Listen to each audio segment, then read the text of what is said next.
Fala pessoal, começando mais um Tempo de Qualidade. E se você está nos assistindo aqui pelo YouTube, porque você pode estar nos ouvindo também pela Felicidade, mas se você está nos assistindo, você pode perceber que nós estamos aqui, ó, cabelos ao vento, num lugar bonito e com uma pessoa maravilhosa, um assunto super interessante. Eu estou aqui com ela, Angélica Brown, que vai nos contar um pouco sobre um projeto que vai encantar você. Um projeto sobre empatia, um projeto sobre superação e sobre transformação. Bem-vinda ao Tempo de Qualidade, Angélica. Apresente-se para a nossa audiência. Obrigada pelo convite. Meu nome é Angélica e eu sou uma discípula de Jesus que recebeu um encargo para ajudar pessoas. E é sobre isso que a gente vai falar hoje. É incrível, ela que é criadora, você que começou com esse projeto, Angélica? O Lágrimas Secretas é o nome do meu ministério. Se você quiser saber mais, pode acompanhar lá no Instagram, @Lágrimas Secretas. Ele não foi planejado. O Lágrimas Secretas nasceu a partir das minhas dores. Ele é voltado para pessoas que foram vítimas de abuso sexual na infância. E hoje, então, eu trabalho com cristãos que têm essa marca muito profunda na sua história. Então é isso, o Lágrimas Secretas é um projeto que auxilia pessoas que sofreram abusos sexuais. Porque nós conversávamos antes, né, Angélica? Existem muitos outros abusos, mas o Lágrimas Secretas, ele atua diretamente nas pessoas, nas vítimas de abusos sexuais. E como a Angélica falou, surgiu esse projeto a partir da sua própria dor, que no final ela vai contar um pouco da sua história. Então, você não pode perder, fica conosco até o final. E se você está vindo aí na carona da Angélica, que eu sei que ela vai trazer muita gente, eu vou pedir para você se inscrever aqui no nosso canal, deixar aquela curtida super especial e acompanhar, porque toda semana o Tempo de Qualidade traz um tema super relevante, um tema inspirador. Então vamos lá, você já falou um pouquinho, Angélica, do Lágrimas Secretas, que surgiu a partir da sua dor, mas o que é o Lágrimas Secretas e aonde ele atua? Eu percebi que nós tínhamos uma deficiência enquanto igreja para falar de um tema muito sério, de um tema muito recorrente, e a gente precisava capacitar a igreja. É isso que eu entendi. Então, Lágrimas Secretas ele atua na preparação de líderes, de pastores, na preparação de líderes de ministério, para entender como lidar com vítimas de abuso sexual que estão dentro da igreja. E o que eu posso dizer que é uma dor tão profunda que, mesmo conhecendo Jesus, muitas pessoas não conseguem avançar, porque os danos espirituais são imensos, né? Então, como a gente é corpo, alma e espírito, se a nossa alma não está em paz, a gente vai ter muitos problemas também de ordem espiritual. Então eu percebi que tinha gente que não conseguia experimentar uma vida frutífera, porque carregavam ainda na alma questões muito profundas de abuso sexual, e a cura não se limita a um processo de perdão, muito menos de uma cura rápida, de processos de apenas um dia, como um processo de cura e libertação. A cura do abuso sexual é uma cura processual longa, porque são dores, eu posso dizer que é o crime que mais causa danos à alma humana. Nada se compara com o abuso sexual infantil em termos de danos à alma do ser humano. E automaticamente danos à alma que acabam gerando frutos na história da pessoa. Exatamente, né? Então, na história da pessoa. Se você quiser ouvir o meu testemunho na íntegra, tem um link lá no meu Instagram do Lágrimas Secretas, onde eu conto essa série de prejuízos que eu tive na minha vida, características da minha personalidade que eu achava que eram dadas por Deus e na verdade eram comportamentos pecaminosos mesmo, autodestrutivos, decorrente de tantos anos, né, de ter sido exposta a essa violência. Olha que interessante isso que ela está falando. Você está falando que comportamentos muitas vezes justificados, né? Muitas pessoas até levantam essa bandeira. Não, eu sou assim, né? Eu sou um pouco mais áspera, eu sou, né? O sal grosso, eu sou crente, mas eu sou o sal grosso. Mas não vai à raiz do porquê esse comportamento. É um estilo, eu falo que é um estilo de comportamento de autoproteção. Pessoas machucadas, elas têm a tendência a não confiar, então elas têm comportamentos de isolamento. É como se criasse uma casca muito dura, né, e tem dificuldade de se relacionar. Essa é uma das características e é algo que eu carregava. Eu sou advogada também, né, então antes de me converter, a máscara da advocacia era um personagem que me caía muito bem. porque eu precisava desse empoderamento para afastar pessoas, né? E hoje eu sei que em Jesus Cristo a minha identidade não é essa, né? Que a gente, conhecendo Jesus Cristo e se curando, a gente consegue fluir em amor. E era algo que eu não tinha. Que coisa linda. E que assunto profundo. Nós como mães, né, a gente acaba sempre se colocando no lugar das pessoas e pensando. Abuso sexual infantil é um assunto desde sempre discutido, um assunto antiguíssimo e cada vez mais atual. Cada vez mais atual. Essa semana nós tivemos a menina Mirella, uma menina de 1 ano, que foi estuprada pelo padrasto e pela mãe. E isso reforça os índices de que pelo menos 300 crianças são abusadas por dia no nosso país, né? Então é algo que a gente fala de endêmico, ou seja, já tomou proporções que superam uma pandemia, né? E além dos casos subnotificados. Essa semana eu fiz uma enquete no meu Instagram, mais de 90% das meninas que foram abusadas, que me acompanham, que me seguem, não denunciaram à justiça. Sequer denunciaram a sua família. Mulheres com 30 e poucos anos que mal conseguem falar para o seu parceiro que sofreram isso, então, e que tem sérios problemas sexuais no casamento. Então, por isso essa necessidade, gente, nós precisamos ir muito mais profundo. Um casal que tem problemas de relacionamento pode ser que seja uma mulher ali que tenha sido vítima de abuso sexual. Não só mulher, mas homens também. Homens com problemas de pornografia, né? Homens caídos na pornografia. Né? Por quê? Porque tem um histórico, sim, de violência sexual. Problemas relacionados ao homossexualismo. Eu não posso dizer que todos os homossexuais, mas boa parte dos homossexuais cristãos que chegaram até a mim tem um histórico de abuso sexual.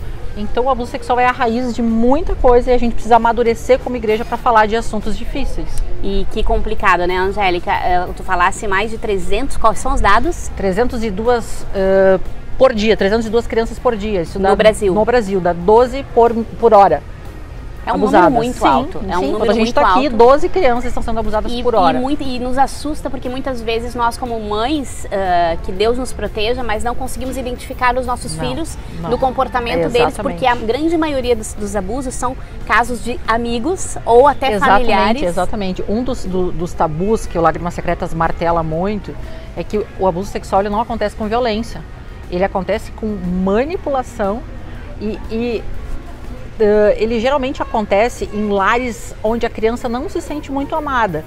O abusador vai chegar nela com manipulação, com presente, com carinho. E por exemplo, essa semana eu tive mulheres dizendo para mim que nunca foram amadas e quando foram tocadas de forma sexual, elas não sabiam que aquilo era abuso.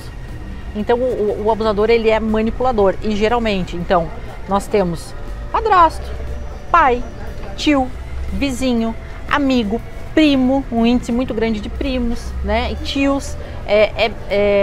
Eu vou dizer para vocês que é baixíssimo, é menos de 10% o considerado quando a vítima não conhece o abusador. É muito pequeno. O abusador está dentro das nossas casas. Uau!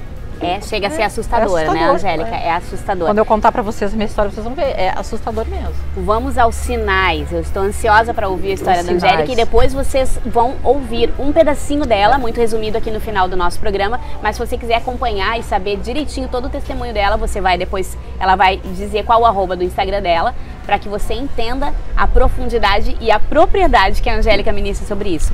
Mas vamos aos sinais. Que sinais nós devemos nos atentar?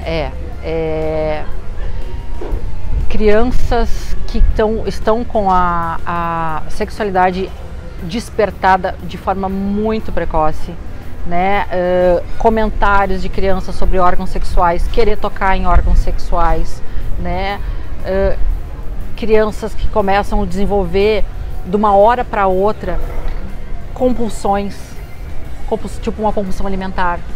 Crianças que de uma hora para outra ficam agressivas, não querem ir mais para a escola, não querem mais brincar, começam a chorar demais. Então, uma alteração muito significativa de humor. Nem sempre a criança ela é uma criança tímida, então às vezes é extremos. No meu caso, eu não me transformei numa criança tímida, mas numa criança empoderada, numa líder. Toda a minha agressividade era voltada na escola. Na escola eu era da turma da bagunça, eu extravasava toda a minha dor chamando a atenção. Então tem vários vieses, mas o principal é alterações bruscas de comportamento. Por que aquela criança que ia muito bem na escola, de repente tem uma queda de comportamento? Por que aquela criança não gosta mais de ser tocada no banho, não deixa mais a mãe dar banho?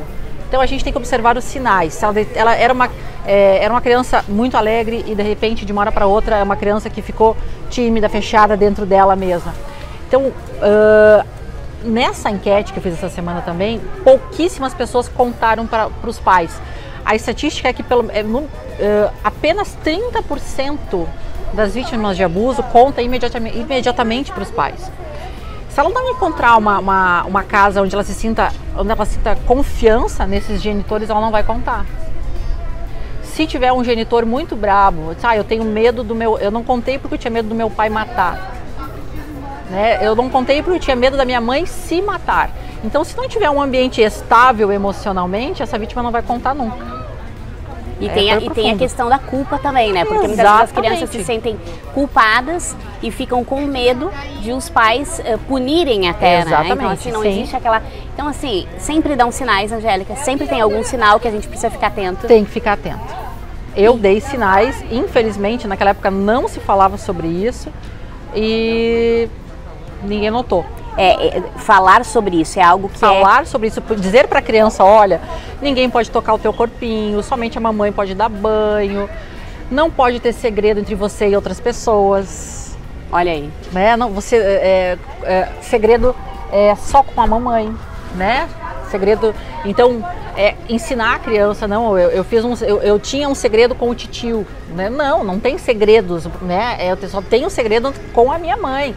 Essas questões a gente tem que trazer, né? Angélica, o Lágrimas Secretas, ele atua na perspectiva do Evangelho, que o Evangelho, ele consegue atingir aquelas marcas, aqueles traumas inatingíveis. Sim. Nos fale um pouco sobre isso, de que forma o Evangelho consegue restaurar, tratar uma pessoa que foi vítima de abuso sexual?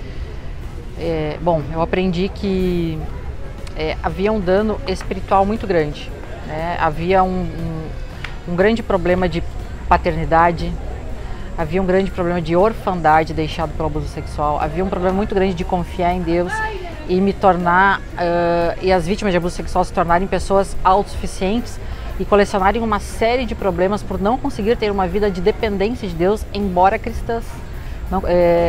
São pessoas que não conseguem entregar o controle, porque essa relação de confiança ficou muito abalada. A vítima de abuso sexual, ela faz perguntas legítimas. Por exemplo, por que Deus permitiu, onde estava Deus, né? E se não restaurar essa confiança em Deus, esse descanso em Deus, entender que por meio da fé tem coisas que a gente não vai entender, né? Que não tem como explicar, mas ter a convicção de que Deus sempre fez parte da nossa história. Então, para a gente ir a níveis mais profundos, eu não posso ficar martelando só nas minhas questões emocionais, na minha dor, sem abranger muito mais em que aspectos ficou comprometida a minha confiança em Deus, né? Então, se eu não tenho uma confiança em Deus, se eu não submeto a minha vida a Deus, se eu não entrego o controle para Ele, tudo desanda. Porque quem não confia em Deus e se torna autossuficiente, toma as próprias decisões. E todos os erros que eu colecionei na minha vida foi exatamente por isso, por não ter uma vida submissa a Deus, né? Então, esse é o primeiro dano, né? Então, eu precisava ir muito a fundo, né, nessa questão, e só o Evangelho, então, para trazer clareza, para trazer confronto, porque muitas vezes eu precisei ser confrontada, né, a respeito de comportamentos que não eram do Evangelho, comportamentos que eram legítimos. Eu sou assim porque, afinal de contas, eu fui violentada, então eu tenho o direito de me proteger. Não, eu preciso confiar em Deus e amar pessoas. Eu tenho um propósito, eu tenho um chamado, todo cristão recebe, né, que eu não posso fugir do que Deus tem para mim, me eximindo de amar pessoas, me eximindo até mesmo de me amar.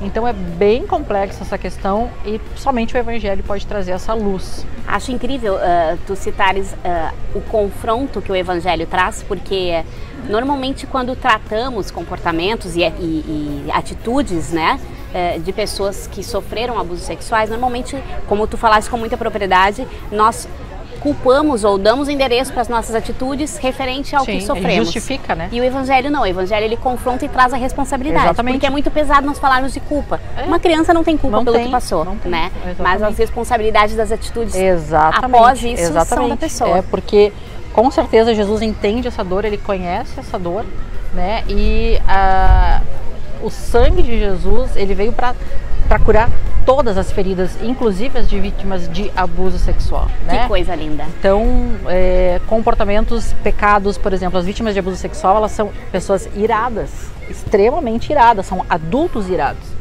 né? Então, são pessoas extremamente críticas. Elas são, como é que eu vou dizer? Elas fazem de tudo para desmerecer pessoas para não precisar conviver com elas. São comportamentos que a gente entende. Vitimistas também? Vitimistas também. Então a gente tem que sair desse lugar e se reconhecer que não, o Evangelho ele precisa curar de uma forma integral, né? E não só como é que eu vou dizer? Não só a minha dor, mas o meu caráter também. Perfeito. Que coisa linda.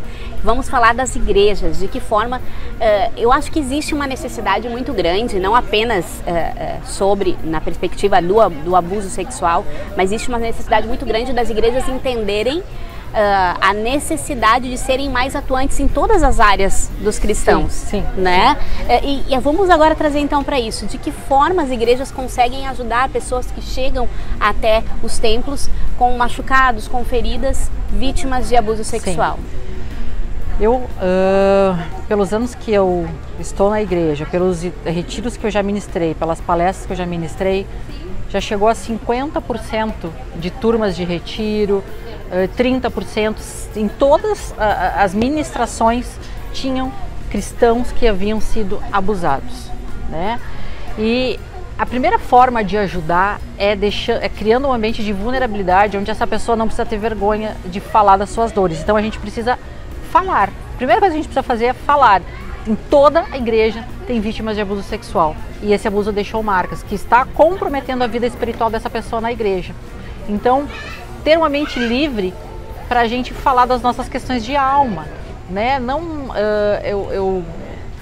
Não ter um ambiente onde a gente tem que ser perfeito, é poder ser vulnerável, deixar o Evangelho entrar em todas as áreas, né? Então, eu acho que o primeiro passo de um líder é criar um ambiente onde as pessoas se sintam à vontade, não se sintam pressionadas a serem perfeitas, que elas possam ser humanas nas suas dores, né? Mesmo conhecendo Jesus Cristo, não ser considerado falta de fé, por exemplo, ter depressão.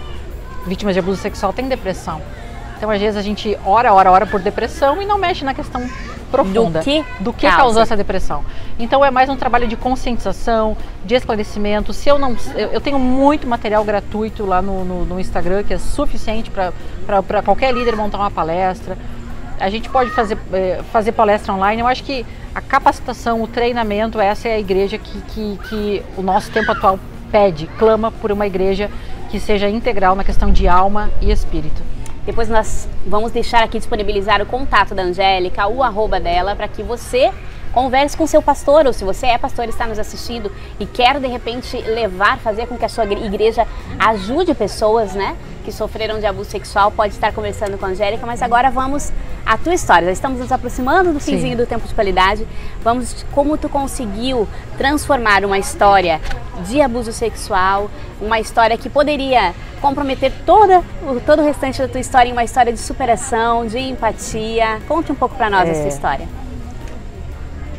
Eu me converti há quase 4 anos e nesse processo eu entendia que meus problemas estavam resolvidos. Só que eu entrei numa depressão profunda, mais uma. Eu vivia em ciclos de depressão e nesse momento Deus queria me liberar para o ministério, mas Ele queria me liberar para o ministério de uma forma íntegra. E para ser íntegra no ministério eu tinha que mexer nessas feridas. Que ferida era essa? Que eu não queria mexer. Eu fui abusada pelo meu pai dos 6 aos 18 anos de idade.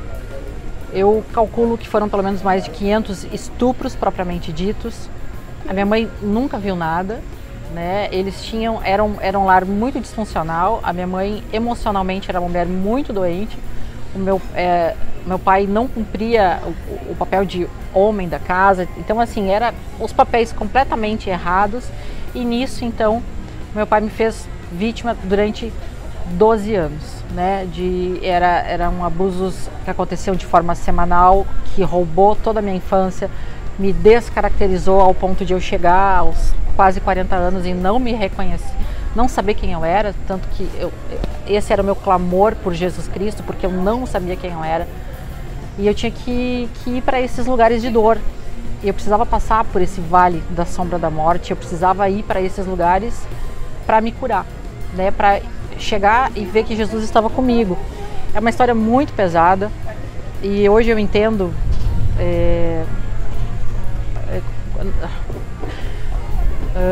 eu entendo que eu precisava entender dessa dor tão profunda para poder entender o que outras pessoas sentem na pele. A parte mais chocante dessa história, e é agressiva até de ouvir, mas eu preciso falar, né? Meu pai me engravidou quando eu tinha 11 anos de idade, me submeteu a um aborto clandestino. Eu sofri muito, eu chorei muito por isso e eu chorei lágrimas secretas. Ou seja, as vítimas de abuso sexual, elas choram sozinhas, até que venha à tona. Essas feridas, para a glória do nome do Senhor, foram curadas pelo sangue dele, mas tem muita dor nesse processo. Então, o que tu comentou antes, né, de falar com muita propriedade, autoridade nesse assunto, porque eu fui ao inferno. O abuso sexual tem um lado diabólico, tem um contexto espiritual da própria mão do diabo mesmo. E eu experimentei a porção mais profunda do que da maldade humana, né? Essa história teve um final feliz. Meu pai pagou o que ele tinha para pagar para a sociedade. E tem outra parte que eu explico como e por que confrontar um abusador. Somente o confronto permitiu que meu pai se arrependesse. Hoje o meu pai, há 23 anos o meu pai é um missionário da Assembleia de Deus. E é difícil para qualquer pessoa entender a profundidade dessa história. Então o treinamento, o meu ensino, ele vai até essa questão. Por que a gente tem que falar? Porque a gente precisa da oportunidade do abusador conhecer Jesus Cristo.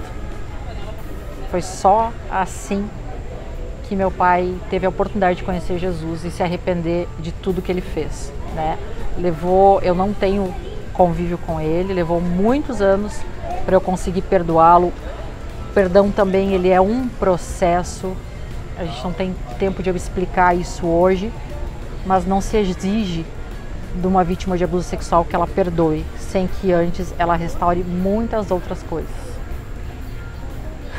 Como terminar um programa desses? Eu confesso que eu estou emocionadíssima. Não tem como, ouvindo um pouquinho da história, não se sensibilizar. Mas assim, nós estamos nos conhecendo pessoalmente hoje, eu quero te agradecer. Imagina. Por tu conseguir enxergar um propósito de Deus a partir da tua história de tristeza, que ninguém merece. Se você que está nos assistindo, se esse programa alcançar pessoas vítimas de abuso sexual, entenda, você não merece, você nunca mereceu isso, você não é o culpado. Mas não deixe que isso transforme o restante dos seus dias. Procure ajuda, faça como a Angélica fez, entenda, permita-se ser confrontado pelo Evangelho, que realmente cura e trata aquelas feridas inatingíveis. Eu, como recado final, eu quero dizer que eu não desisti até estar curado, porque tem uma promessa na Bíblia, né, de que ele mataria a minha sede e que eu viveria uma vida abundante nele, e eu queria essa promessa, e essa promessa é disponível para todos nós que conhecemos Jesus Cristo. Então eu sempre falo lá no Lágrimas Secretas, não se trata da Angélica que superou algo, mas se trata do poder de Jesus Cristo disponível a todos. É isso. Muito obrigada, Angélica. Que Deus siga te levando ainda para lugares onde muitas pessoas vão ser tocadas pelo teu testemunho, que o Espírito Santo te use muito. E eu tenho certeza que muitas pessoas querem conversar mais contigo, precisam da tua ajuda. Onde essas pessoas te encontram, por favor? As pessoas me encontram no Instagram, @lágrimassecretas, pode me chamar ali no direct, né? E é bem fácil de me achar. Eu sirvo a Igreja Brasa de Águas Claras, meu pastor Marcelo, a quem eu honro muito, a quem me encorajou muito e faz muito parte desse processo. Obrigada de novo, 1000 vezes obrigada. Obrigada a você que esteve conosco até o finalzinho desse tempo de qualidade. Continue conosco, como eu falei no início do programa, se você veio na carona da Angélica, fique aqui conosco no nosso canal, se inscreva para não perder nenhum programa, nenhum tema super relevante que nós sempre trazemos aqui para você. Deus abençoe, até mais. Tchau, tchau.